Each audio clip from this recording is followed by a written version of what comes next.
yeah, if we have to work these hours, it's nice to get this extra money, but really, we don't want to work these hours, right? Which side are you on? Which side are you on? Vonda McDaniel's in the chat. She is the president of the Nashville Central Labor Council. The Nashville Central Labor Council, and she mentioned that BCTGM in Memphis is on strike, and that's right. That was one of the things that I wanted to get to today, and that is that soy protein workers in Memphis are on strike for a better contract. They have been having pickets. They had a pretty big one on Thursday. That had some city leaders come to it, which is pretty cool. We love to see that. I'm not seeing anything, and maybe Vonda knows more, and she could tell us. But I'm not seeing super specific demands. But on BCTGM's website, they are saying that the demands include overtime pay after 8 hours, no dramatic changes to their health insurance, and that really the whole thing boils down to a call for respect that they feel like they're not getting. Just like, I've never seen a workers' strike for anything that seemed unreasonable, and these, of course, do not seem unreasonable. Having nothing taken away from them in their healthcare plan, totally reasonable.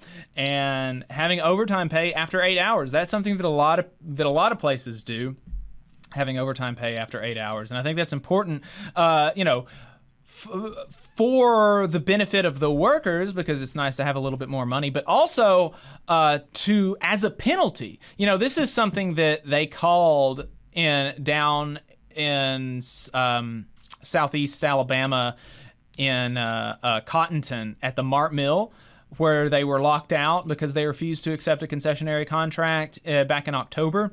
They called some of these excessive payments or the excess payments for time worked over 8 or 12 hours or time worked on Sundays or time worked on holidays.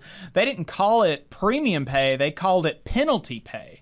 Because they're like, yeah, if we have to work these hours, it's nice to get this extra money, but really, we don't want to work these hours, right? Yeah. And so there needs to be an incentive for the company to not just rely on their current workforce to work a lot of overtime. There needs to be an incentive for the company to hire more people, so that there's a proper staffing level, and so that the folks down in Mart Mill don't have to work a whole lot of overtime. And it sounds like there's a fight here for overtime pay after 8 hours, and so like I said, there's definitely an importance to that as just a benefit to the workers, but also as an incentive, as a negative incentive to the company to disincentivize them from working people over 8 hours, because it's bad. It is bad to work over 8 hours. That's not good.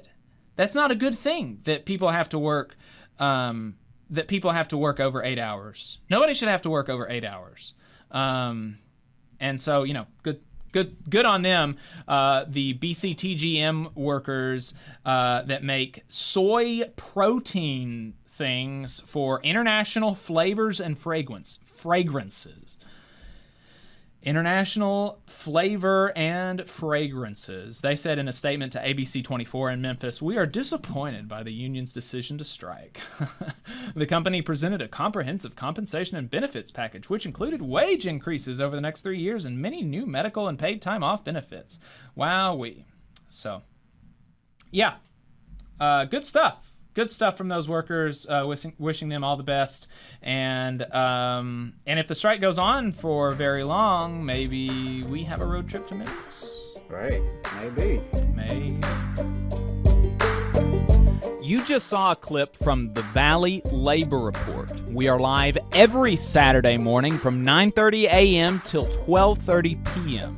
And we pride ourselves on keeping all of our content free to everybody so that we can talk to as many working folks as possible. If you support the work that we're doing, you think that it's important, you think that it's good, then consider making a monthly contribution to the project, and you can do that on our website, tvlr.fm.